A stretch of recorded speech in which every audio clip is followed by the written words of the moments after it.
TV kanubagaw cɛ ani muso denmisɛn ani maakɔrɔ Mali kɔnɔ ani Mali kɔkan an ka foli b'aw ye ka kɛɲɛ n'a ka waati foli kan aw bisimila yelen jɛmu kɔnɔna na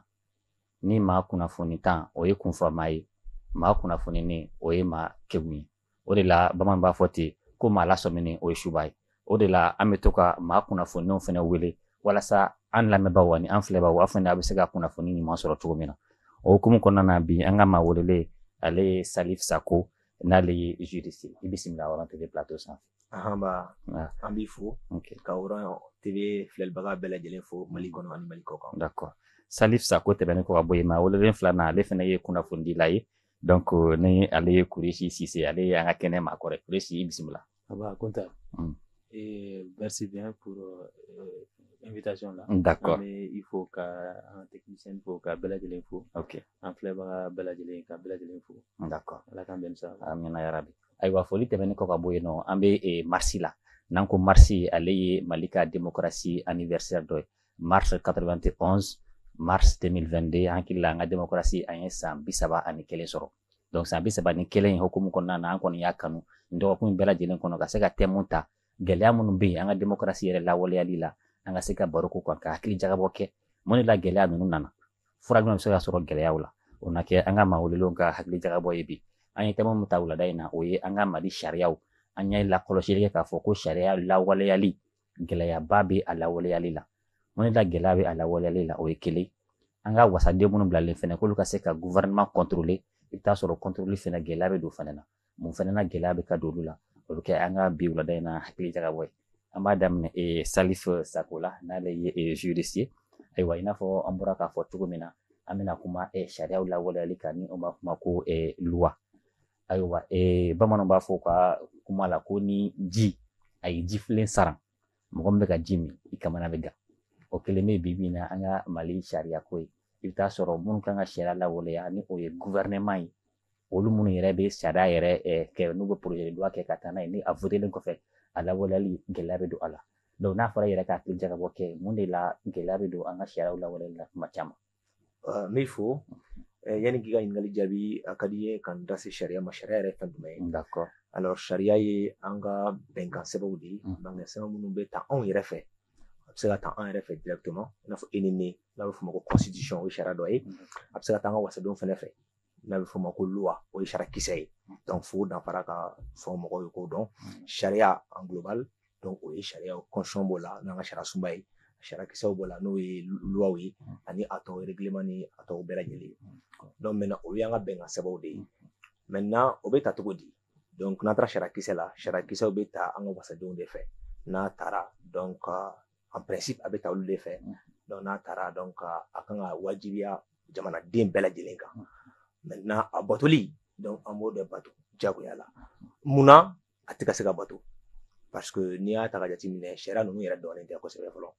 wasaden minnu yɛrɛ bɛ sariya ninnu voter n'u ka kala ta donc i b'a sɔrɔ olu wasadenw yɛrɛ tɛ sariya yɛrɛ dɔn n'o généralement mɔgɔw b'u ɲininkali de kɛ ko parti jumɛn bɛ nin kan na dɔw b'a voter u t'a dɔn u bɛ ka min yɛrɛ voter alors que n'o a votera a bɛ tinti jamanadenw bɛɛ lajɛlen de kan donc o de y'a to an bɛ sariya caman ye o dɔɔnin tɛ sariya kisɛw caman bɛ yen nɔ i n'a fɔ cybercriminalité par exemple donc ni kɔsanni na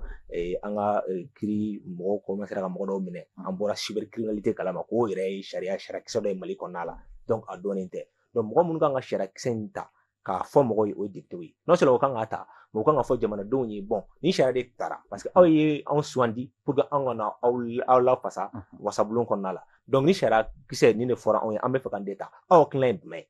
donc n'i y'a ta ka wasabulon kɔnɔ wasaden 147 de bɛ Mali wasabulon kɔnɔ an ka sariya sunba ye min fɔ donc o wasaden kelen kelenna bɛɛ de kan ka taa a ka base la n'o ka circonscription ye ka taa fɔ vraiment donc an bɛ fɛ ka nin sariya de ta aw hakilina ye jumɛn ne ka voter pour wa ne ka voter contre ne ka sɔnna ye wa ne ka na sɔnna ye donc ni olu y'o sɔrɔ bɛɛ kelen kan ka segin n'a san donc kunnafoni min dir'u ma u ka mɔgɔw fɛ u ka jamanadenw fɛ ka na kɔnɔ o labaara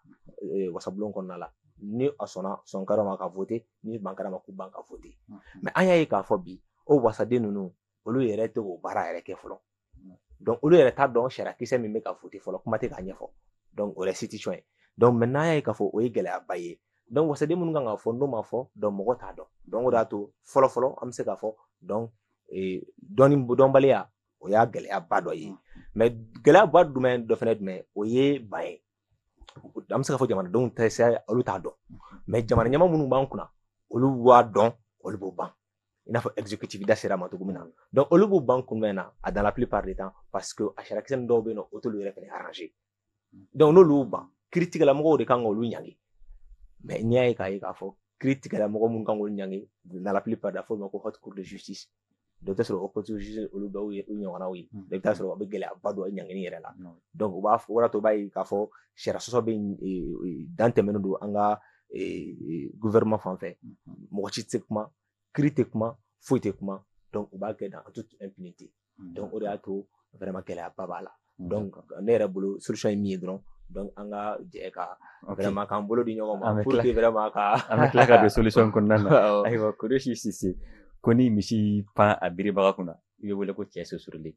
o bɛ cogo min na ni sariyaw fɛnɛ taara k'a bila gafe kɔnɔ ten cogo la a ma lawaleya donc o y'a kɛlen gafe parlant ye ayiwa an bɛ e ɲininka e yɛrɛ ka jateminɛ la mun de bɛ ka se ka nin ko ninnu bɛɛ kɛ gɛlɛya ye nin waati in kɔnɔ san 31 yɛrɛ kɔnɔna na surtout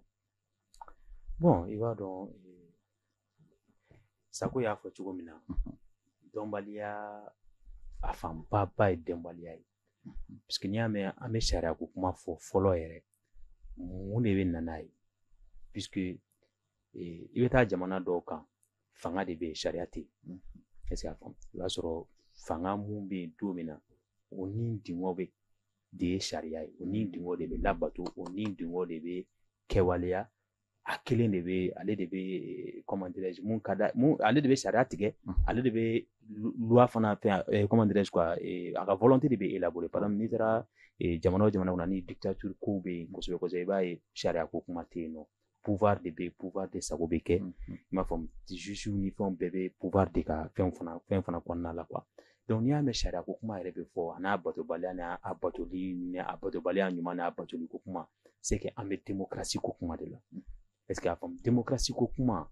puisque diɲɛlatigɛ la mɔgɔw nana miiri de k'a faamu ko i bɛ se ka baganw fara ɲɔgɔn kan ka busan ta dɔrɔn ka bere ta k'u gɛn donc mais n'i ko i bɛ adamadenw fara ɲɔgɔn kan a ka kan i k'u fara ɲɔgɔn kan sariya dilan u ka bɛn sariya dɔ kan est-ce que a faamu donc o sariya élaborer cogo o de bɛ na ni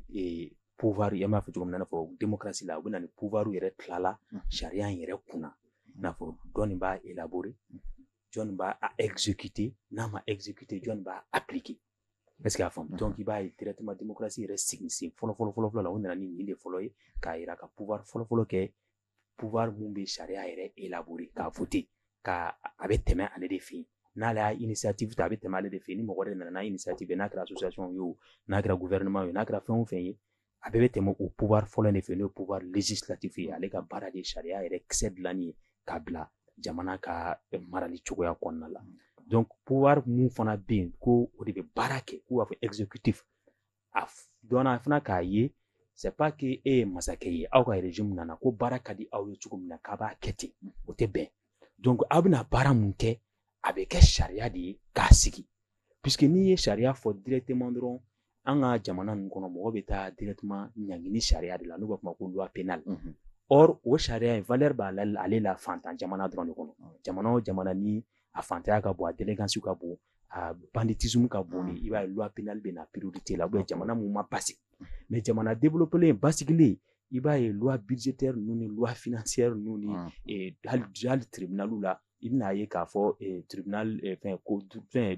comment dirais-je tribunal commercial ninnu ni olu de activélen don kosɛbɛ entreprise ka ca baaraw ka ca denmisɛnninw tɛ suyɛnni ko la u tɛ mɔgɔ faga ko la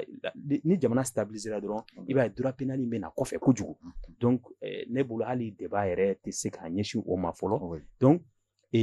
mɔgɔ si tɛ baara i ye gouvernement ye o i ye président ye o i ye des chefs i ye ministre ye a ye ministre ye o pour que aw yɛrɛ ka baara kɛ fo aw ka baara ka kɛ sariya de budget mun bɛ voter fo bɛn de ka k'a kan assemblée la ka budget voté en loi k'a fɔ nin wari dakɛ de bɛ ta nin kasabi dakɛ de bɛ ta ka di aw ma ɲina a bɛ baara kɛ n'a ye a b'a don nin yɔrɔ la a b'a don nin yɔrɔ la n t'a dɔn n'i y'a faamu donc o sariya kisɛ ni olu y'o ta k'o di gouvernement ma gouvernement bɛ baara kɛ n'o ye donc i bɛna ye contrôle wɛrɛ bɛ na di législatif ma sisan k'a lajɛ est-ce que u ye sariya mun voté k'a di gouvernement ma est-ce que u bɛ ka baara kɛ n'a ye donc n'u ma baara kɛ n'a ye u b'u wele ka na interpellation bɛ na est-ce que a faamu donc o ye an bɛ tila ka so o kuma fana ma donc ni a ma labato k'a sariya yɔrɔ dɔ violer la i b'a ye mɔgɔ dɔ gouvernement ta ye i n'a fɔ ne mun ye sariya voter ne ye pouvoir législatif ye ne t'a appliquer dɛ ne y'a voter mɔgɔ mun kama k'o k'a baara tan n'o ma exécuter o fana t'a appliquer dɛ pouvoir wɛrɛ de fana bɛ yen kɛrɛfɛ n'o ye pouvoir judiciaire ye ale ye pouvoir ninnu fana fila bɛɛ la ale de kalannen don n'a bɛɛ ye wa ale ka baara de ye sariya kiiritigɛla olu de bɛ sariya sisan na sɔsɔli kɛra sariya la ni ɲɔgɔn faamuyabaliya kɛra sariya la tout de suite olu de bɛ sariya appliquer donc n'i ye nin bɛɛ dimension lajɛ a kun ye mun ye c'est-à-dire ka d'abord mɔgɔ si kelen ni dingɔ tɛ kɛ mɔgɔ si kelen sago tɛ kɛ mun bɛna kɛ fana a bɛ sɛbɛn ka kɛ gafe de ka kɛ sariya de ye maa si tɛ wuli ka taa kun fɛ an tɛ se k'an sigi i b'a fɔ jamana kuturu k'i sigi an t'a dɔn san 7 an bɛna mun kɛ an t'a dɔn san 5 an bɛna mun kɛ o tɛ bɛn jamana kɔnɔ mɔgɔ miliyɔn caman faralen ɲɔgɔn kan olu dakan dɔnbaliya démocratiquement c'est irrationnel a tɛ se ka faamu quoi n t'a dɔn n'i y'a faamu donc sariya in o de arayiw de don an b'a dɔn n'an ye nin ta par exemple n'an ye nin loi ta k'an bɛ nin don santé la an ye nin wari dakɛ ta ɲina santé dɔgɔtɔrɔso man ca constat kɛra k'a fɔ an bɛ nin loi dakɛ an bɛ nin wari dakɛ don sariya la k'o kɛ budget ye k'o kɛ sariya ye k'o voter donc directement e yɛrɛ b'a dɔn ɲinan san kɔnɔ ka taa san 5 san 6 la nin dɔgɔtɔrɔso dakɛ bɛ jɔ e b'a dɔn ni école dakɛ bɛ jɔ e b'a dɔn ni fɛn dakɛ bɛ jɔ a dabɔ kun ye o de kama ye quoi c'est-à-dire kunfɛ taga de ka dabila kodɔnbaliya de ka dabila mais olu si de ma expliquer an ka mɔgɔw c'est-à-dire i b'a ye farafinna dirigeant ninnu tubabukan na u b'a fɔ ils jouissent de l'ignorance du peuple c'est-à-dire adamadenw yɛrɛ ka ko faamuyabaliya olu bɛ fɛn o de la quoi u bɛ nafa sɔrɔ o de la quoi donc les raisons olu yɛrɛ m'a ɲini don kelen da kelen par exemple bi ni kumana démocratie la dɔrɔn mɔgɔw ye démocratie mɔgɔ ma ɲi démocratie mɔgɔ ma ɲi or ni dɔrɔmɛ 10 b'i bolo démocratie la e bɛ 10 de b'e bolo démocratie la ni fanga wɛrɛ kun i tɛ tɛmɛ 5 kan quoi ni fɛn o fɛn ma ɲa démocratie la ɲacogo t'a la fɛn wɛrɛ la puisque démocratie fanga de la ni faama ye sariya sɔsɔ a bɛ wele ka na sariya bunakun kan k'a yira a la i y'a sɔsɔ mun na n'a ma sɔn fana sariya kan ka appliquer a bɛ appliquer a kan mais ni cogoya wɛrɛ de don ni tagabolo cogoya wɛrɛ de don i b'a ye ni faama ma sariya bato dɔrɔn faamaya yɛrɛ ye anw fɛ yen yɛrɛ b'a fɔ mun bɛ se ka sariya sɔsɔ foyi tɛ wala o de ye faama ye est-ce que a faamu donc en quelque sorte sariya yɛrɛ fɛn an taara sariya la kun min na ani sariya yɛrɛ bɛ taa kun min na ani jamana yɛrɛ ye mun ye sariya bɛ élaborer cogo di a labɔ cogo ye cogo di mɔgɔw dan ye jumɛn ye sariya la fanga ninnu bɛ ɲɔgɔn minɛ cogo di u bɛ ɲɔgɔn dan ye mun ye quoi o faamuyabaliya o de ye sariya in appliquer baliya appliquer di gɛlɛya wa n'a ma appliquer fana fɛn tɛ bɔ a la u b'a fɔ ma ko impunité puisque a tɛna fɔ sariya violeli dɔrɔn o b'a la mais a ɲanginibaliya mun bɛ sariya yɛrɛ sɔsɔli fana kɔfɛ tuguni o de ka jugu ni sariya yɛrɛ sɔsɔli ye quoi impunité donc o fila de fara ɲɔgɔn kan i b'a ye an bɛ mun na bi f'an bɛna fɔ k'a ye an ye mun fɔ sisan pouvoir exécutif ni législatif Mali yɛrɛ t'o kɔnɔ bilen Mali bɛ situation exceptionnelle de la où an bɛ transition na an bɛ organe 3 de bolo donc pour dire que an bɛ cogoya wɛrɛ la mun ni fɔlen yɛrɛ si tɛ kelen ye. Ayiwa monsieur Sako donc comme n'an ye jateminɛ fɔlɔ kɛ cogo min na an kɔni y'a ye sariya kɔni lawaleli a gɛlɛya b'a kɔnɔna na mais ni an ka sariya sunba yɛrɛ ta k'a lajɛ article 11 la u b'a fɔ ko ni sariya ma fɛn o fɛn bali ko maa tɛ se k'o bali wa maa tɛ se ka jago ka fɛn kɛ fɛnɛ sariya ma fɛn min fɔ mais an bɛ ka min ye waleyali la o ye contraire de i bɛ taa sɔrɔ sariya ma fɛn min fɔ o de bɛ ka lawaleya wa fɛn minnu ye sariya tigɛlama yɛrɛ i ko ko population t'a dɔn o tiɲɛ mais sariya tigɛlamɔgɔ yɛrɛ tila ka fura sɔrɔ olu la ou bien ka ɲɛfɔ cogo sɔrɔ olu la mun de y'an se o niveau ma dɛ. Bon parce que an bɛ coup d'état de kɔnɔ coup d'état ale ye sariya sɔsɔ de fɔlɔ an filɛ wagati min na fɔ sisan parce que ni an ka sariya sunba ta da sera a ma ni article a sariya sen 121 ta ale b'a fɔ ko fanga dafiri a mana na sugu cogo la a kɛra marifa de fɛ a fɛn wɛrɛ fɛ min ma fɔ an ka sariya sunba kɔnɔna la ko ye fanga dafiri ye ko o ɲanginen don ko bon ko mɔgɔ y'o kɛ k'i bɛ se ka nɔ minɛ i n'a fɔ k'i ye maliyɛn bɛɛ de faga i n'a fɔ i ye mɔgɔ faga ko ye maliyɛn bɛɛ la donc i kan ka ɲangi donc an b'o wagati de kɔnɔna la i y'a ye k'a fɔ ko u tɛ kalo tile 18 san 2020 donc an ka minnu b'an kunna so o ye fanga dafiri kɛ donc n'o kɛra an bɔra situation normale la an bɛ période exceptionnelle de kɔnɔna la donc o période exceptionnelle la en droit sariya ye mun fɔ ko en période exceptionnelle l'illégalité devient légale c'est-à-dire que fɛn tɛ dagalen tɛ o bɛ se ka daga o wagati la mais o t'a bali k'a fɔ ko an ka sariyaw tɛ bato parce que sariya sunba de bɛ fɛn dɔw fɔ o kɔnɔna la k'a fɔ minnu bɛ se ka daga donc minnu dagalen tɛ minnu bɛ se ka daga olu fɛn fɔlen don mais a bɛɛ tɛ donc o de y'a to n'i y'a ye k'a fɔ k'a lajɛ an filɛ wagati min kɔnɔ sariya sɔsɔ ɲɛlen don parce que hali ni n bɛ ka misali kelen d'i ma o la hali an ka cour suprême an ye k'a fɔ ala ka hinɛ la Sumeli Boye Mayiga a tanyana kunu donc ale ka tanyali la donc a minɛli la a ka minɛli la parce que a kun minɛna a minɛli la cour suprême de y'a minɛ mais an ka sariya ye mun fɔ ko minisiri kɔrɔ fɛn o fɛn bɛ yen n'u ye dantɛmɛ wale kɛ u ka baara kɔnɔna la ko haute cour de justice de bɛ se ka nɔ minɛ kɛ a ma fɔ ko cour suprême parce que cour suprême ka baara ti o ye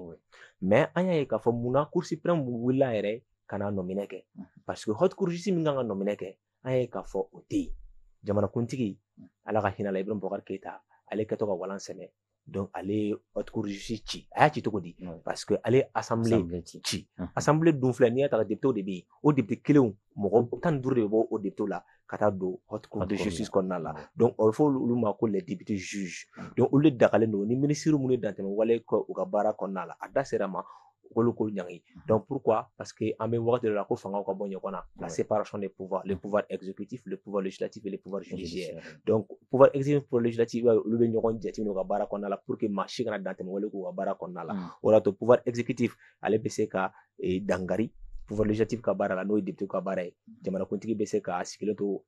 conseil des ministres la arabadon nɔfɛ dɔrɔn ka décret ta ka assemblée yɛrɛ bɛɛ ci mɔgɔ 170 bɛ k'a bɛɛ ci donc o assemblée mɔgɔ kelen fana bɛ se k'a jateminɛ donc gouvernement bɛ ka baara la premier ministre a n'a ka gouvernement ministre tɔw bɛɛ lajɛlen donc n'u ye dantɛmɛ wale kɛ u bɛ se ka motion de censure voter kama donc olu fana ka ci ka mɔgɔ wɛrɛw bila yen donc i y'a ye k'a fɔ contrôle mutuel de bɛ olu ni ɲɔgɔn cɛ donc maintenant an y'a ye k'a fɔ donc o cilen donc haute cour de justice cilen donc maintenant cour suprême y'a ye k'a fɔ komi an bɛ refondation de la an bɛ ka jamana jɔ a sen kelen ko minnu ye jamana wari dun k'u siga kelen don mɔgɔ min na k'u ye jamana wari dun ko k'u nɔ minɛ mun kan k'u nɔ minɛ olu tɛ yen n'an bɛ mun kɛ cogo di donc o de y'a to cour suprême wulila kelen ka taa nɔ minɛ kɛ o ye sariya sɔsɔ ye nka ne yɛrɛ débat caman kan ne ko mais cour suprême ye sariya sɔsɔ de kɛ munna pour a kun ka bɔ sariya sɔsɔ in kɔnɔ a ka kɛ sariya bɔtɔ ye a tun bɛ mun de kɛ donc an ka institution dɔ bɛ yen n'a bɛ fɔ o ma ko cour constitutionnelle donc haute cour de justice tun bɛ fɛ ka cour suprême tun bɛ fɛ ka nɔ minɛ kɛ ale dun ka baara tɛ donc maintenant ale tun bɛ se ka jɛ de ɲini cour constitutionnelle fɛ n'ale ka baara ye ka institution tɔ an b'a dɔn institution 8 de bɛ yen cour constitutionnelle b'o la cour suprême b'o la donc cour constitutionnelle de b'a jateminɛ a tɔ 7 minnu bɛ yen ko olu ka baara ni dankari dɔ don olu ka baara dɔ la i n'a fɔ an y'a ye k'a fɔ assemblée tun tɛ yen donc maintenant gouvernement fana tun tɛ yen donc ale de b'a jateminɛ sisan min kan ka kɛ ale de bɛ se k'a déterminer ale kelen dɔrɔn cour constitutionnelle voilà donc cour suprême donc pour que ale kun ka se ka Bobo in nɔ minɛ ale kun kan ka mun kɛ ale kun ka wuli de fɔlɔ ka taa cour constitutionnelle fɛ ko cour constitutionnelle donc an y'a ye an bɛ fɛ ka Sumeli Bobo ninnu n'a ɲɔgɔnna minɛ siga kelen don la ko ye jamana wari suɲɛ donc maintenant an dun y'a ye k'a fɔ haute cour de justice min ka baara y'a don o tɛ yen o cilen don donc n'an y'u bila ten u tɛna se ka juger an bɛ fɛ i ka yamaruya di anw ma an k'u juger donc en ce moment ni cour constitutionnelle kun sɔnna ka yamaruya d'u ma donc o tun bɛ bɔ sariya sɔsɔ kɔnɔ ka don sariya bato kɔnɔna la parce que ale yamaruyalen don an ka sariya suma fɛ donc mais o de ma kɛ o y'a ye k'a fɔ a kuma cayara donc olu ye munna olu ko nin kɛra parce que an bɛ sariya sɔsɔ de kɔnɔ n'o ye coup d'état ye d'accord ayiwa Kureshi Sise ayiwa an bɛ taa ɲɛfɛ halisa ni ɲininkaliw ye yanni sariya ko yɛrɛ kun kana ye démocratie kana i b'a sɔrɔ Mali la fɔlɔ an peut fɔ Mali ye kankelentigi jamana ye n'an y'an dalakan di an b'an dalakan bato mais tila ka na ye dalakan yɛrɛ o tɛ bilen an b'a kɛ sariya yɛrɛ k'a sɛbɛn gafe kɔnɔ mais walasa k'a lawaleya o bɛ kɛ problème ye o tuma Mali mun de y'an sɔrɔ an kɛra cogo di ni an sera nin niveau nin ma bon i b'a dɔn olu fɛn kuma ka ca kojugu ça c'est des questions de morale et d'éducation puisque adamaden sariya ye sariya ye nka e yɛrɛ ye mun ye o y'i yɛrɛ ka conscience ye i ka conscience morale puisque sariya mana kɛ cogo o cogo bɛnkan bɛ se sariya la ni adamadenw ma fara ka bɛn sariya sɔsɔli kan u b'a sɔsɔ est-ce que a faamu puisque n'i y'a ye an yɛrɛ sariya bɛ ka sɔsɔ bi dɔw wɛrɛ tɛ o dɔw de bɛ wuli k'a sɔsɔ a bɛ kɛ dɔw fana de ɲɛna o tɛ kuma a bɛ kɛ dɔw ɲɛna olu b'a accepter tacitement c'est-à-dire dɔw tɛ i b'a fɔ wulila k'a fɔ awɔ mais du fait que i tɛ ka fɛn kɛ i b'a fɔ ko awɔ i bɛ démocratie fanga mun na aujourd'hui i bɛ démocratiw yɛrɛ ye ka wuli ka démocratie sariya sɔsɔ olu yɛrɛ de bɛ bila ɲɛfɛ ka kɛ démocratie ma sɔn fɛn minnu ma k'a kɛ o sɔsɔlibaga ye par exemple an Mali problème daminɛna depuis comment dirais-je élection législative de la or n'i ye an ka fɛn lajɛ processus électoral lajɛ i b'a ye ko ni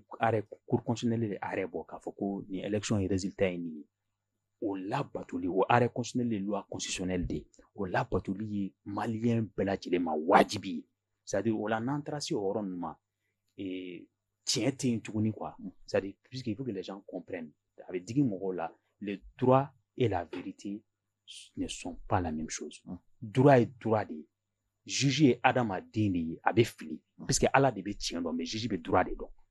est-ce que y'a faamu donc droit bɛ se ka fili mais droit filili o de n'o élaboré la ka ban a bɛ diyagoya ma a ka kɛ tiɲɛ ye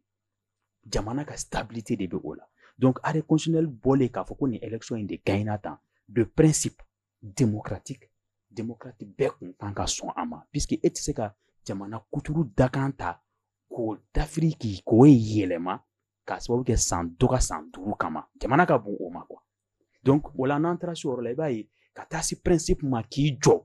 ne bɛ nin principe in bonya hali ne yɛrɛ nin na ne b'a dɔn tiɲɛ tɛ olu ye question d'éducation ni question de morale ni question de développement personnel de ye adamaden dɔ de ka étape bɛ se yen ne kelen jamana kelen ne tɛ nin kɛ n'i taara tubabu jamanaw kan a caman bɛ yen i bɛ hakɛ to silamɛw tɛ chrétiens tɛ donc u tɛ bato fɛn foyi t'u bolo mais u kelen maa si tɛ yen u ka principe de code moral la code moral b'u bɛɛ kelen kelen na n tɛ nin kɛ b'u la ne tɛ nin kɛ ne dan ye nin ye ne tɛ sɔn nin ma o b'u la bon n'o o tɛ adamaden na ni code moral tɛ adamaden na loi tɛ se k'a tigi lajɔ puisque ni mɔgɔw tɛ adamaden ka intelligence ka bon kojugu ko loi bɛ se ka fixer tan k'a tɛ se ka loi contourner mais i bɛ taga lajɛ puisque il faut savoir ko loi bɛ élaborer intelligence supérieure dɔ de kan moi un exemple min mun di jama ma kuma caman 2018 wagati min na u ko ko u bɛna constitution yɛlɛma bolo talen k'u bɛ taa se a ma maliyɛn dɔw wulila k'a tɛ yɛlɛma a tɛ yɛlɛma mais dɔw taara constitution kalan u taara sɔrɔ constitution y'a sɛbɛn a yɛrɛ kɔnɔ ko ni jamana ale Mali ni jamana yɔrɔ dɔ minɛnen don ou jamana yɔrɔ dɔ bisigi basagalen don ko ale constitution kana yɛlɛma o bana minnu y'o don sɛbɛn o y'a sɔrɔ o sɛbɛnna constitution sɛbɛnna 92 mais 2018 o sɛbɛnni mun kɛra o taara sɔrɔ 2018 Mali bɛ ten mais est-ce que mɔgɔ ma u yɛrɛ ɲininka dɛ minnu ye nin sɛbɛn 92 o y'a sɛbɛn ni dɔnni jumɛn ye puisque il y a la loi il y a l'esprit de la loi n'i bɛ loi dɔn mais n'i tɛ loi esprit dɔn i tɛ interpréter i tɛ se ka loi fɔ quoi pourquoi constitution ko ni jamana yɔrɔ dɔ occupé don cogo dɔ la ko maga kana k'ale la pourquoi constitution y'o fɔ puisque constitution b'a dɔn de souvent guerre bɛ se ka juguya mɔgɔ dɔw bɛ se ka mɔgɔ dɔw ta otage la mɔgɔ dɔw bɛ se ka menace dɔ kɛ ka jamana président ni jamana ɲɛmɔgɔw bila k'ale constitution yɛlɛma walasa ka jamana yɔrɔ dɔ céder dɔ ma ou bien walasa ka jamana dafili cogo dɔ la pression bɛ se k'a kɛ donc ko k'a yira sisan ale bɛ yɛlɛma basigi dɔrɔn de kɔnɔ pression t'ale yɛlɛma mais est-ce que a tɛ jamana a y'a yɛrɛ protéger mais constitution kɛtɔ k'a yɛrɛ protéger a ye jamana de protéger mais ni e t'o esprit dɔn e mana kalan dɔrɔn terre en terre ko constitution ko bon ko ni jamana occupé len dɔrɔn k'ale kana yɛlɛma e dan y'o ye mais pourquoi constitution y'o fɔ c'est pour que pression kana kɛ dɔw kan groupe dɔw kan pression kana kɛ dirigeant dɔw kan pression kana kɛ jamana ɲɛmɔgɔ dɔw kan k'ale yɛlɛma walasa ka parti territoire dɔ céder ou bien ka forme républicaine dɔ yɛlɛma ou bien ka taa transformation intérieure dɔ bɛ yen nɔ k'o kɛ groupe dɔ diyaɲɛ kama ou bien groupe dɔ ɲɛsiranya kama donc c'est ça l'esprit de la loi donc si tu as compris seulement la loi et que tu n'as pas compris l'esprit de la loi tu peux pas interpréter la loi donc n'i ye jamana n'i ye an ka fɛn o cogoya ninnu lajɛ pour que adamaden yɛrɛ ka kɛ code moral ka k'i la ou bien i k'a dɔn nin sariya in ne tɛ nin sɔsɔ il faut que tu sois informé de l'esprit de la loi. Pourquoi n'i y'a mɛn corruption a bɛ ka fɔ sisan ko corruption fɛn de don corruption c'est interdit par la loi mun de don parce que jamana o jamana y'i ka baara kɛ corruption a jamana tɛ taa ɲɛ i b'i sigi i b'a lajɛ dɔrɔn si on n'applaudit pas les mérites ni adamadenw ka fɛn sɔrɔ ma kɛ mérite par exemple i bɛ marché public lajɛ tout de suite i bɛ Mali yɛrɛ lajɛ quoi en quelque sorte pouvoir mana yɛlɛma dɔrɔn i b'a ye dɔw bɛ kɛ faama ye pouvoir mana yɛlɛma dɔrɔn i b'a dɔw bɛ kɛ waritigi pouvoir mana yɛlɛma dɔrɔn i b'a dɔw ka entreprise bɛ dayɛlɛ donc qu'est-ce qui se passe a bɛna fɔ ni den tɛ se baara la mais e de bɛ fɛn bɛɛ d'a ma quoi donc ni e bɔra yen nɔ dɔrɔn mɔgɔ wɛrɛ bɛ na o fana bɛ taa mɔgɔ wɛrɛ kɛ donc e ye wari di mun ma au lieu k'ale ka fɛn dɔ jɔ qui est costaud sinikɛnɛ ma mun bɛ se ka san 100 kɛ i bɛ taa tubabu jamanaw kan i bɛ entreprise dɔ sɔrɔ a bɛ san 100 bɔ i bɛ entreprise dɔ sɔrɔ u bɛ san 500 bɔ mais anw fɛ Mali la i tɛ entreprise sɔrɔ mun bɛ san 40 na c'est rare extrêmement rare pourquoi puisque u bɛɛ bɛ dépend régime de la régime politique baara tɛ quoi or ni corruption kun tɛ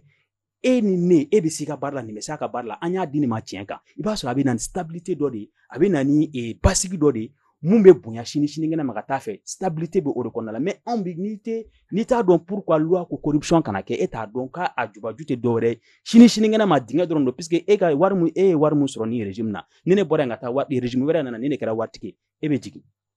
nin bɛ yɛlɛ mais sinikɛnɛ ma tuguni an bɛ taa mɔgɔ wɛrɛ k'a ye nin fana bɛ jigin donc par final an bɛ taa sɔrɔ an bɛ taa se étape dɔ la an b'a sɔrɔ aw saba si tɛ waritigi tuguni waritigi kura wɛrɛ kɛra donc ça va être cyclique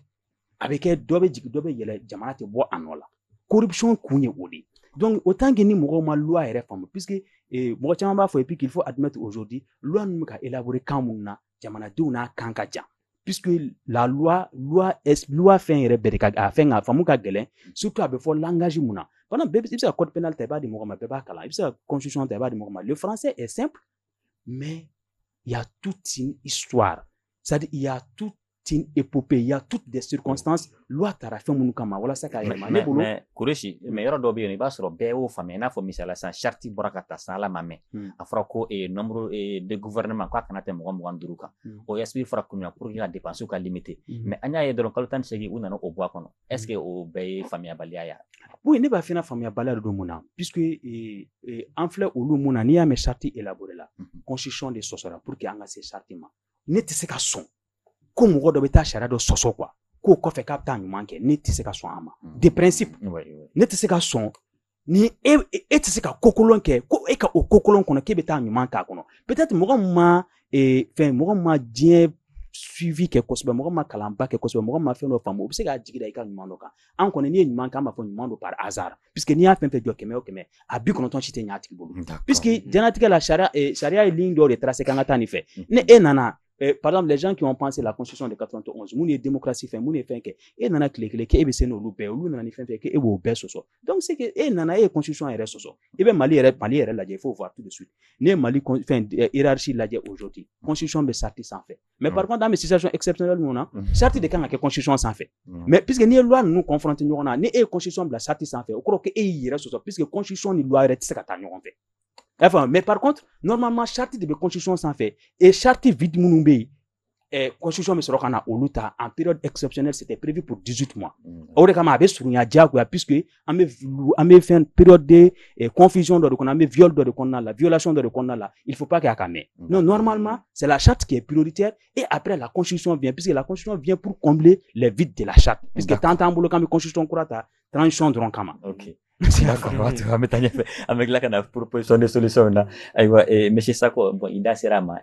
ame démocratie la afra ko fanga o bolino nyogona donc fanga o be nyogon contrôler o ka bara konnana aywa munu ye an kuma dai an nye ale ni an cloé ni o ye wasadon donc o le kanga exécutif contrôler barsa exécutif ye anga bogono nawde o le anga barakelaw donc munu kanga o contrôler anya yo contrôle fene geleya babe o la il reste da serama alu se ko kiri fene yere parce que se ko accuser ko blaga tawat ko la mais ama yo fene kara o bita be anga assemblée kara ina fo club de soutien o lutu ga baraketaw yere bo boko no pew o lu ke assemblée gouvernement yere ka club de soutien gouvernement mi fodron abekay au fana sera ka ketchukut. Alors, yani ngal jabi, me fait ga rebondi si c'est ka fin donc rapidement. D'accord. Si c'est, vous savez, ko charti quand il y a l'inconscience en fait. Mais à la période, non, même à la période exceptionnelle. Charti c'est il y a l'inconscience en fait. Toshila. Soit, non, je suis constitutionnaliste, je sais de quoi. L'explication. La constitution, elle est violée. La constitution n'existe pas en période de transition. Voilà, parce que les discussions, moi, c'est des constitutionnalistes qui c'est une peur, je sais pas pourquoi. Il faut assumer ce que tu as fait. On a violé la constitution. La transition existe puisque la constitution n'existe pas.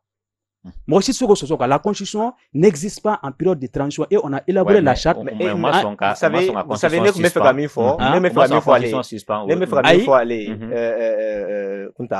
il ne m'a pas laissé parler parce que nous n'allons pas faire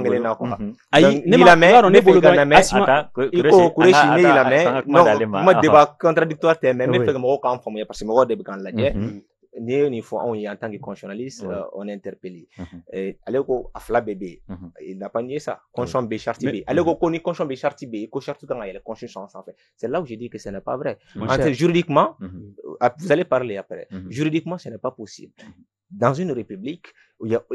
ne peut pas y avoir une autre loi fondamentale qui peut être supérieure à la constitution il sait que chera faut ta jamana qu'on a la même c'est la constitution ça fait il faut qu'on doit parce que constitution mintara est né en belle yelende ou ta ko blay mun avait fait constitution mais loi sans fait parce que constitution tara mali dombe de fait kelingela en tout cas mun sera santani shekima mais loi tara jon fait wasade orato et mais de par là fin de par là on peut mettre charte place en fait après moi je vais dire orato Jean-Jacques Rousseau philosophe français d'Orwell à la citation d'Ocadinho que c'est un mot fort. Mais moi, il faut français avec la traduction manangana. Le peuple anglais pense être libre. C'est un fort. Il ne l'est que lors des élections législatives. Sitôt élu, il est esclave, il n'est rien. Quand un anglais donc ko a arrêté, ko galonfi, kabe filibala, kaka retard dans, ko ye wasade kalafi. Ko nous wasade nunca kalafi la, ko nous kala wasade ndro, ko avec Johnny, kati ke foye. O kunte dore yo, o kuma ira ka fo. Donc o wasade nous, o be barake pour qu'il y ait question flana njabi, o le barake ou ka parti politique de, o barake vraiment munu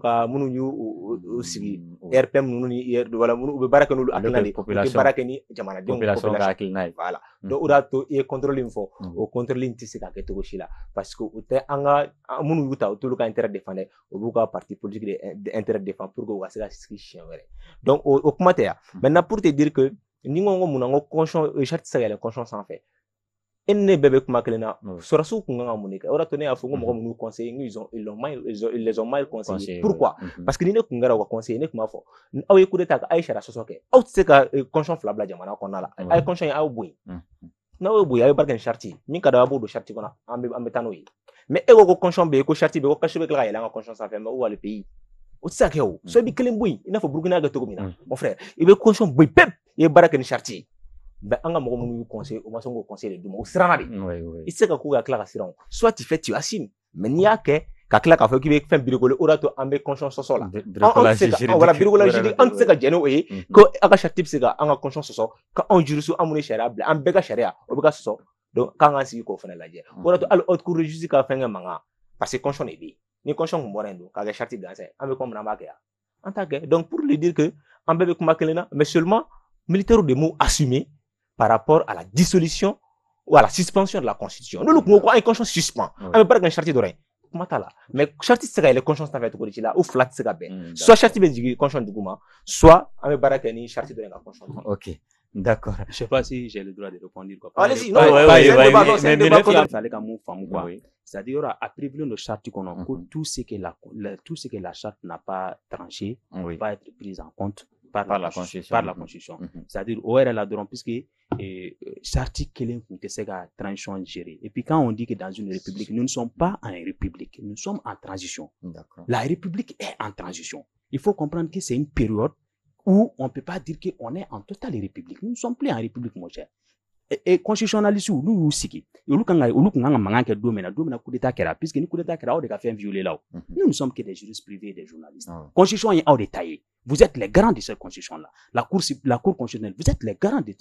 à violer là aussi glenyana. Ou ka charte élaborée après ou yaye ou ka charte n'est pas suffisante maintenant pour gérer le pays. Ils ont fait recours à ce que les parties qui n'ont pas été prises en charge par la charte, maintenant ils descendent pour que la constitution qu'on ait que la fonctionnalité continue en 18 mois. C'est juste ça. Ou le qu'on a son charting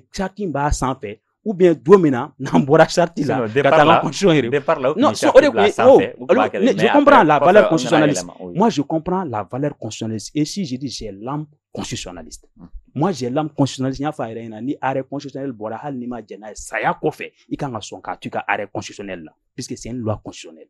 Atsaka teme au kan quoi. Mais na en sona coup d'état kera et que la constitution a été violée à tort et à l'envers.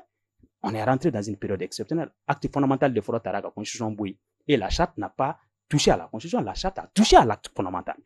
La charte bien élaborée dans la Constitution Outéon, a acte fondamental de Soroy, qui avait mis le CNSP comme autorité. Constitution, mais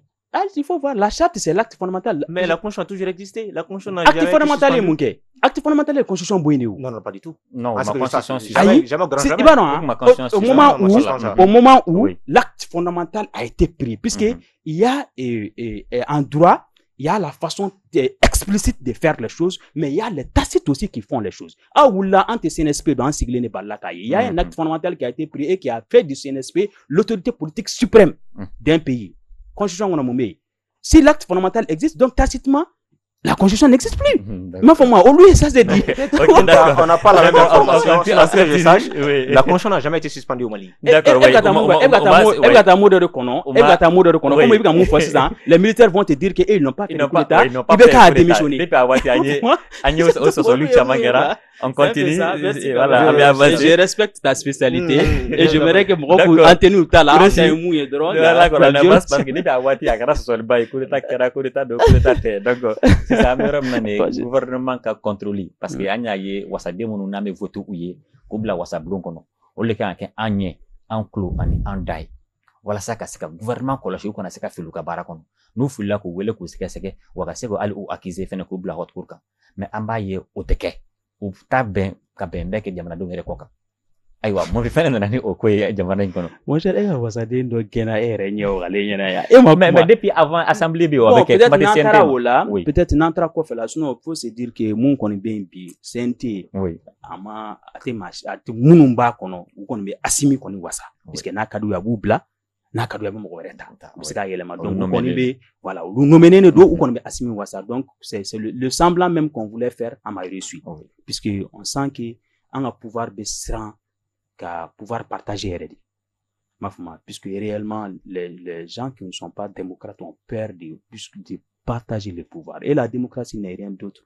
que d'être dirigeant, mais de respecter la volonté de la majorité. Dans la démocratie, il va se mais si la majorité opte pour l'autre, on vote, on passe par la majorité. Et en y a expérience fait à bébé abouti numana. Est-ce qu'il y a femme bon en atta follow là voilà c'est oma ah ouais j'ai compris maintenant mais de ka fin qu'on a de ka vision fona on a ka gelema ko sobe mais moi enseigne et ça ko ya fo quoi en réalité wasadin jokundo quoi ayro ja wasadin reka uroli mu yanta do ali nungu diallo de la ka fa ka débat do discours corrélé no nya soro abi ka fo député na hakoy ambi ka indemnité nuni privilège mun di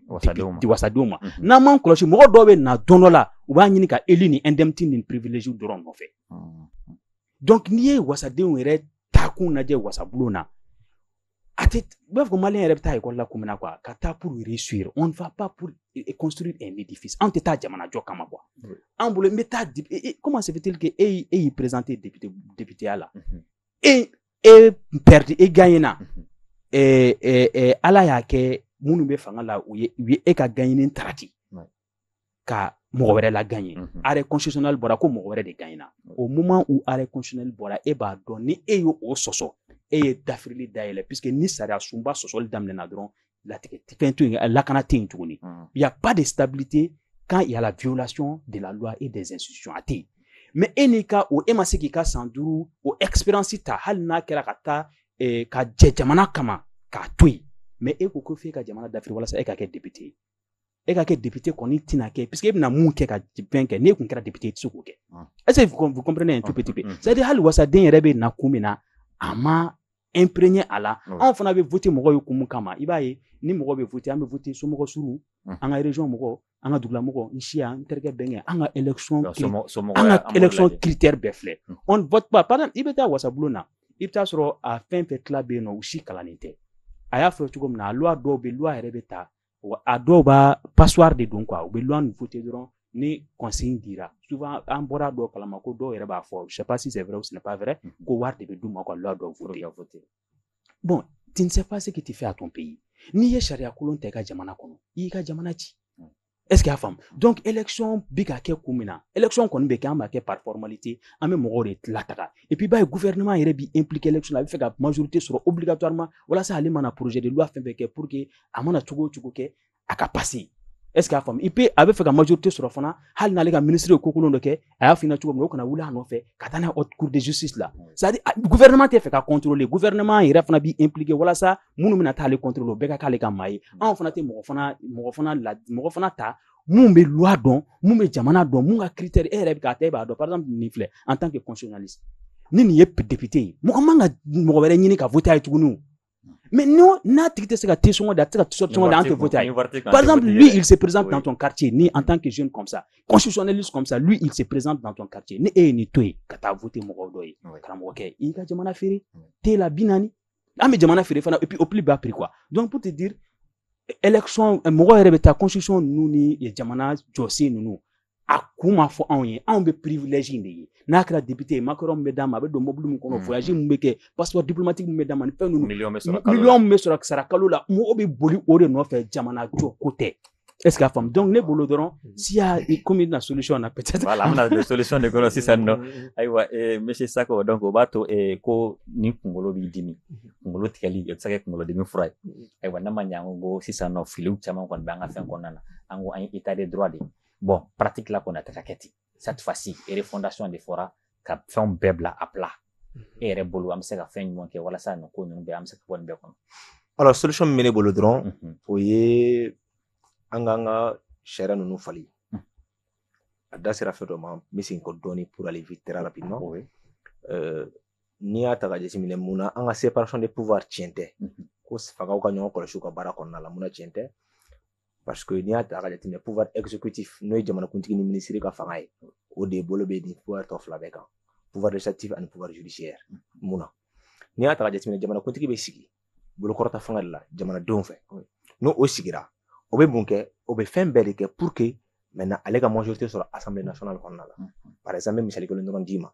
ni RPM ɲɛmɔgɔ kɛra jamanakuntigi ye donc o bɛ fɛn bɛɛ de kɛ ka wari de di a ka député ma pour que ale ka se ka majorité sɔrɔ député 100 ani député 47 donc a b'a jilaja au moins ale ka député 90 ɲɔgɔn sɔrɔ donc o tɛ majorité ye ale b'o sɔrɔ assemblée kɔnɔna la est ce que ale ka mɔgɔw sigilen est ce que bɛ se ka ale ka baara contrôler a bɛ se ministre contrôler parce que ale de ministre nommé ale premier ministre nommé ale bɛ o fana bɛ premier ministre tɔw bɛɛ nommé donc maintenant ale dun ka mɔgɔ kelenw de fana bɛ assemblée kɔnɔna la est ce que o mɔgɔ kelenw bɛ se ka ministre ninnu contrôler ka ale ka fanga tiɲɛ a bolo wa i m'a ye a bɛ gɛlɛya donc o de y'a to i b'a ye k'a fɔ vraiment a contrôle ka gɛlɛn kosɛbɛ kosɛbɛ o yɛrɛ to an b'a fɔ an ka jargon kɔnɔ ko l'Assemblée nationale est devenue une chambre d'enregistrement fɛn o fɛn bɛ na a bɛ passer fɛn o fɛn bɛ na a bɛ passer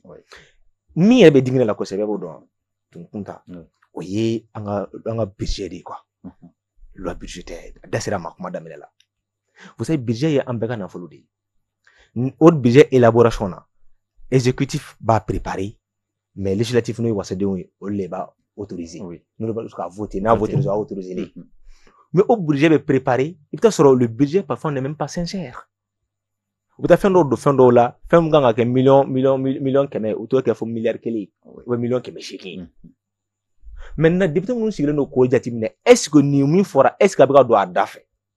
donc olu b'a fɔ ahan donc o bɛ tɛmɛ a dɔw la yɛrɛ instruction de bɛ d'u ma ko bon an bɛ ka na n'an ka fɛn budget de la nin parce que ale bɛ voter san kɔnɔ siɲɛ kelen de donc maintenant ale bɛ na ko an ka budget bɛ ka na dɛ donc maintenant a y'a latɛmɛ donc maintenant instruction bɛ di donc parce que commission de finances min bɛ assemblée kɔnɔna la donc olu de bɛ gouvernement dɛmɛ a baara la k'a ko sɛgɛsɛgɛ donc i bɛ sɔrɔ olu fana b'a fɔ ko bon gouvernement komi nin ko bɛ tan donc bɛ dɔ di anw fana ma an bɛ dɔ di opposition ma an bɛ dɔ di an ka majorité ma pour ka tɛmɛ donc nin ko bɛɛ bɛ kɛ an jamanadenw de kɔ kan sinon n'a fɔra ko ninnu tɛ anw de fana ninnu b'u ka intérêt nɔfɛ o de la to ne b'a fɔ bɛɛ ye a ye fanga ɲini jamana kanu min bɛ e la Cissé ne an ka fanga ɲini pour an ka bɔ système kɔnɔ parce que système dɔ de don mais n'i ma kale t'a ye de quoi non de dun bɛ assemblée kɔnɔ bɛ fɛn caman ye mais suruku jɛ de don est ce que n'an fɛnɛ donna kɔnɔ a tɛ kɛ non mais mɔgɔ tɛ kuma ka wasa quoi nka intégrité mɔgɔ bɛɛ mana kɛ togo togo danbe bɛɛ tɛ se ka danbe bɛɛ f'i wari kama parce que wari bɛ danbe ɲɛ quoi wari ka di fanga ka di mais danbe b'i miiri to la i ka jamana kɔnɔ b'i miiri to o la donc maintenant o fɛn o système bɛ yen dɛ o de kan ka démanteler k'o gosi ka bɔ yen parce que t'o ma bɔ yen nɔ i bɛna ye k'a fɔ an tɛ se ka ɲɔgɔn contrôler cogo si la e ye mɔgɔ minnu bila e ka élément tɛ se k'i yɛrɛ contrôler cogo si la o de y'a gɛlɛya ma ba yɔrɔ ye bon solution ye min ye donc m'o de fɔ kuma na kuma caman o ye peut-être an ka député sigi ninnu k'o kɛ jamanakuntigi sigi ɲɛ pour que vraiment donc contrôle ka se ka kɛ ni député sigi kɛra jamanakuntigi sigi ɲɛ a député a bɛ sogi o n'i ye baara kɛ cogo min na bɛɛ bɛ fɛngɛ parce que an y'a ye k'a fɔ ni jamanakuntigi sigira député sigi ɲɛ dɔrɔn i bɛ mɔgɔ dɔ ye opposition yɛrɛ la dɛ parce que jamanakuntigi ye RPM ye ne bɛ IRD la o tɛ opposition ye ale bɛ bɔ IRD la ka na RPM ka kulu la pour que a ka se ka passer parce que fanga b'a la wari b'olu olu bɛ fanga la donc yan'o kɛra a ma nɔgɔn dɔɔnin donc n'o bɔra yen sariya batoli la donc an bɛɛ ka sariya ɲini k'a dɔn parce que i tɛ se ka fɛn bato n'i m'a dɔn wasadenw n bɛ min fana f'u ye u ka sariya ɲini k'a dɔn o de y'a to hali jamana in na a ka di ne ye hali wasaden kalafilenw na u ka fanga di u k'a to mɔgɔ mun ka se présenté wasaden kalafili la maa mun niveau dɔɔni bɛ maa mun na minnu bɛ se ka minnu bɛ se ka sariya kalan k'a dɔn k'a dɔn nin y'a fɛn ye nin y'a fɛn ye vraiment nin ka ɲi a ma nin ma ɲi a ma mais i bɛ taa mɔgɔ min ma deli ka kabini Ala ka dama jigi pan kan mɔgɔ min fɛnɛ kabini Ala ka da ma deli ka kalan kɛ hali mori kalan ma deli k'a kɛ donc wari b'a kun dɔrɔn a ye jago kɛ wari sɔrɔ dɔrɔn miliyari b'a kun a bɛ na dɔrɔn ka mɔgɔ san a da sera ma 200 a bɛ na kɛ o bɛ mun o bɛ se ka an ka sariya ta cogo di k'a fɔ ko sariya bɛ se ka anw nafa parce que a t'a dɔn yɛrɛ a bon RP min fan bɛ fɛ ale ye oui wa non non ok n'a fɔra ko jɔn ko oui ka an ta ye non ye voilà ale mais jamanaw ka intérêt tɛ yen quoi donc pour ainsi dire que o système de ka dabila mɔgɔ an ka na ni sariya kuraw ye sariya min b'a yamaruya k'a fɔ vraiment mun n'i ma kalan ka se niveau dɔ ma i tɛ se k'i kamo wasaden kalafili la donc o b'a to e bɛ sariya min voter e b'a dɔn fɔlɔ sariya min kan ka voter bon n'i y'a voter fɛnɛ i kan ka se ka taa i ka mɔgɔw fɛ yen ka ɲɛf'u ye fɛnɛ n'u ye instruction d'i ma i ka tila ka na k'o baara k'o cogo la vraiment ne bɛ se ka solution min sɔrɔ k'a fɔ o ye quoi. D'accord ayiwa Kureshi Sise an bɛna solution niveau la ko bi man jugu nka n tɛ wuli o de ka jugu n'an ma ɲɛ an y'a dɔn k'an binna ka ban sisan cette fois-ci an ko refondation donc an bɛ fɛ ka texte caman yɛlɛma e yɛrɛ bolo solution kan ka kɛ jumɛn ye walasa an bɛ se ka bɔ ni tinɛli in kɔnɔ parce que a bɛ n'a fɔ an ka tinɛli an tɛ ka se ka bu ye fiyewu an bɛ ka ɲini a mɛnna. Bon i b'a dɔn solution wɛrɛ tɛna se ka fɔ ne fɛ tuguni ka tɛmɛ Sako ye mun fɔ kan quoi fo n'a kɛra dɔrɔn dɔ bɛ se ka fara kuma bɛɛ kan n'est-ce pas i b'a dɔn an ka jamana sira yɔrɔ dɔ ma quoi jamana a bɛ yɛlɛma quoi obligatoirement Ala k'o fɛ a bɛ yɛlɛma quoi i b'a dɔn fɛ yɛrɛ de na situation yɛrɛ de nana n'o ye quoi d'accord jamana binna bɛɛ ɲɛ wagale ɲɛna aujourd'hui mɔgɔw y'u intéressé information na kojugu mɔgɔw y'u intéressé vie politique ni vie publique la kojugu i b'a ye fɔlɔ mɔgɔ dɔw kun ka sira kun tɛ yɛrɛ aujourd'hui ça leur fait mal est-ce que a faamu donc i b'a ye ni loi kura bɛna voter a bɛ expliquer bɛɛ b'a ye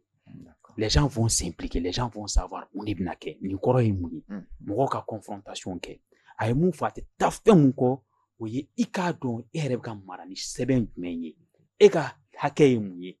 e kan ka mun hakɛ di jamana ma donc ni an y'olu dɔn ka fɔlɔ u tun bɛ taga député bɛ ka élection na koyi u bɛ taa fɔ ko député bɛ taa fɔ mɔgɔ na ko n'ale la k'ale bɛ goudron jɔ ka d'u ma ale bɛ école so jɔ on a vu des cas mais an y'a ye 2020 na c'était pas possible mɔgɔ dɔw nana k'u bɛna kɛ il y avait par les réseaux sociaux anw y'a yira u tɛ se député tɛ se ka sira jɔ yen non député ni député votera sisan nin région na a tɛ jate yen région mɔgɔ fɛ tuguni quoi il devient national a bɛ kɛ jamana bɛɛ de ta ye e kɔni dan dɔrɔn a bɛ taa e wasabulon na a tɛna se ka wari d'i ma n'a ye wari d'i ma jamana wari suɲɛnen don a minɛ c'est-à-dire il faut aussi qu'on arrête d'applaudir le médiocre il faut pas an ka culture la fɔlɔ mɔgɔ min bɛ hɔn kɛ o de ye mɔgɔ ɲuman ye mais tubabu culture la an bɛ ka culture mun ta n'o démocratie culture ye hɔnkɛla tila bɛɛ zone il faut que les gens comprennent ça c'est-à-dire adamaden si sara t'a bɔ an ka nin système na k'a tigi bɛ se ka tɛ ka million mɔgɔ ɲamɔgɔ ye quoi il faut qu'on arrête de croire à la bonne générosité fɔlɔ banaya kun bɛ yen n'i kun ye faama ye i bɛ tila ka wari nafolo fana sɔrɔ donc i bɛ kɛ dilikɛla ye o de kun y'an ka société mɔgɔbaw ye fɔlɔ mais bi ciden de b'an bolo c'est des gens qui vont pour servir l'État mais n'an y'a banaya ɲini u fɛ tuguni ils vont se servir de l'État et pour b'a di anw ma donc il faut qu'on arrête de prendre l'argent avec ces gens-là d'abord puisque e ye mɔgɔ élu k'a kɛ député ye e tila ka t'i ka dépense bɛɛ ta ka bila a tigi kun mais e yɛrɛ de y'a bila a ka faso e de y'a bila a ka faso wari suɲɛ ka n'a di e ma et puis il faut améliorer le salarial an mana fɛn o fɛn kɛ n'an ma dɔ fara sara kan Mali la an ye fu de kɛ puisque nin kelen ye suɲɛni kan an bɛ se ka nin minɛ e kelen ye suɲɛni kan fila bɛ se k'i minɛ mais e y'a kɛ nin y'a kɛ ne ye n sigi k'aw lajɛ ne fana t'a fɔ ko ne tɛna se k'aw fila bɛɛ minɛ n fana b'a kɛ donc par fini Mali suɲɛni bɛ ka kɛ u b'a fɔ ma ko la politique de l'Autriche nin b'a suɲɛ nin fana b'a suɲɛ nin fana b'a suɲɛ donc il faut améliorer le salarial kuma ka kɛ bilan ka kɛ Mali mɔgɔ joli de bɛ sara ta Mali budget la a ka partager Mali budget ye joli ye Mali bɛ se ka mɔgɔ joli ta a discussion ka kɛ a ka dɔn dɔ ka fara sara kan maliyɛn bɛɛ bɛ yɔrɔ min na bi a bɛɛ kan k'a sara sigiyɔrɔma 3 ta il faut le dire puisque u bɛ ka balo cogo min na V8 ba ninnu ni fɛn u sara t'u permettre ala u sara tɛ se ka ala 1/10 u sara tɛ se k'a ta mais ils sont sur ce terrain de vie là donc an bɛ n'an m'an farati dɔrɔn suɲɛni kɛ le logique de anw fɛ puisque le salaire est très minime le salaire est insuffisant le terrain de vie est vaste est-ce que a faamu donc ne bolo dɔrɔn fɛn min bɛ kɛ nin réforme kan ka kɛ réforme en profondeur ye u k'a lajɛ réforme min bɛ kɛ sur le plan actuelle des législations sariya minnu bɛ ta ani réforme morale an k'a dɔn k'a fɔ jamana in a b'an bolo an kan k'a di dɔw ma tiɲɛ na n'an m'a dilan bi k'a d'u ma an y'u tɔɲɔ dɛ an denw n'a mɔdenw minnu bɛ ka nalen n'an ma Mali jɔ bi k'a d'u ma walahi an y'u tɔɲɔ donc il faut aussi un code moral puisque an y'an ka baara kɛcogo di moralité de ma ka tɛmɛ hali loi kan an y'an ka baara kɛcogo di moralité de ma ka tɛmɛ hali politique kan puisque n'i ye ministre ka baara kɛcogo lajɛ budget mun b'a bolo tuma dɔ la a b'a signer dɔrɔn ko nin justificatif bɛ dan signature ma donc i b'a ye ni ministre jogo man ɲi dɔrɔn a bɛ se ka sonyani kɛ ni administrateur jogo man ɲi a bɛ se ka sonyani kɛ donc si c'est ça il faut aussi comment dire cours de morale ka kɛ école fan bɛɛ ka daminɛ depuis primaire la fo université la quoi m'a fɔ ma u ka taga mɔgɔ ɲɛnɛmanw ka na an ka minnu bɛ ka comme u bɛ ka mun fɔ k'u ye wajulikɛlaw ye aujourd'hui cours ka d'u ma université la ala bɛ mun kɛ sonyɛnikɛla la u ka taa f'u ɲɛna k'u ka sigi k'u ladi an ka segin an ka danbew n'an ka laadaw ninnu ma bon moi je dirais pas qu'an ka segin mais il faut mettre la morale il faut de tun bɛ ladiriya bɛ voilà il faut mettre la morale au premier plan o tununa pewu u ka valeur dɔ la et puis an ka mɔgɔw jate u morale fɛ mɔgɔ kana jate a ka waritigi dɔrɔn fɛ a ka jate a jogo fɛ i m'a faamu il faut primer les bonnes moralités ok d'accord an ka jamukan kɔni sera a kuncɛ mɔgɔ ka bɔ ko dɔɔni tɛ tɔ ko la ayiwa an bɛ kuma kuncɛ kuma di ma folikɛla an b'i bolo ka ɲɛsin an lamɛnbaaw n'a filɛbagaw kunta ne b'i yɛrɛ fo ka invité fo Cissé ka Hɔrɔnya TV filɛlikɛla bɛɛ lajɛlen fo Mali kɔnɔ ni Mali kɔ kan ka f'u ye halisa u sɔgɔlen to nin na parce que émission in b'a to mɔgɔ caman bɛ dibi la o ye bila yelen na donc aw yɛrɛ fo ni jamana jɔ baara ye vraiment ala ka bolo mɛn a la ok Kureshi Cissé a y'a fɔ cogo min na an fana b'a fɔ vraiment très content débat jara et puis coup de choc kɛra a la constitutionnalisme tun tɛ sɔn ma ka kɛ ko constitution na mais ma ka kɛra la o ɲɛna ma d'accord an bɛ bɛɛ lajɛlen fo ka hakɛto ɲini kɛ kuma la ni fili mun kɛra kuma la denmisɛnninya fili don donc an bɛ bɛɛ lajɛlen fo ka yafa ɲini kɛ bɛɛ ma k'i yɛrɛ fo kosɛbɛ k'an ka technicien fo Hɔrɔn TV tɔgɔ la fɛnɛ ka foli bɛ ka di aw bɛɛ lajɛlen ma ka sɔn ka na an ka wele jaabi donc nin ye jamana jɔ baara ye an y'o de fɔ ye jamukan in sigi kun de ye an bɛ se ka baro kɛ cogo min na ka se ka an filɛbaw ni an lamɛnbaw k'u bɛɛ lajɛlen bɔ fili la an ka bi maa welelenw kun ye Salif Sako donc n'ale ye juriste ye constitutionnaliste maa welelen filanan ale ye Kureshi Cissé ale ye journaliste qui est militant des droits de l'homme ok adamadenya hakɛw ale bɛ ka baara bɛnnen b'o ma kosɛbɛ a bɛ olu tanga kosɛbɛ donc o la an y'ale fana wele kɛnɛ kan wulada in na ayiwa an kun kumana Mali sariyaw a lawaleyali a kɛlen don gɛlɛyaba ye donc n'a ma ɲɛ an y'o constater donc an ko fura jumɛn kan ka se ka sɔrɔ olu la donc surtout an y'a fɔ ko Mali kura refondation donc an ye hakili jagabɔ kɛ o de kan équipe technique la Fatumata Jakite tun bɛ yen nɔ ka taa se Mariam Diallo fo ka taa se Malik Jankuba ma an ka foli bɛ ka d'u bɛɛ lajɛlen ma k'a laban sa ka dugawu kɛ Mali ye ala ka Mali lakana ala ka bɛn ni kelenya sabati Mali kɔnɔ a k'an bɛn ni jɛmukan ɲɔgɔnna wɛrɛ ma wasalam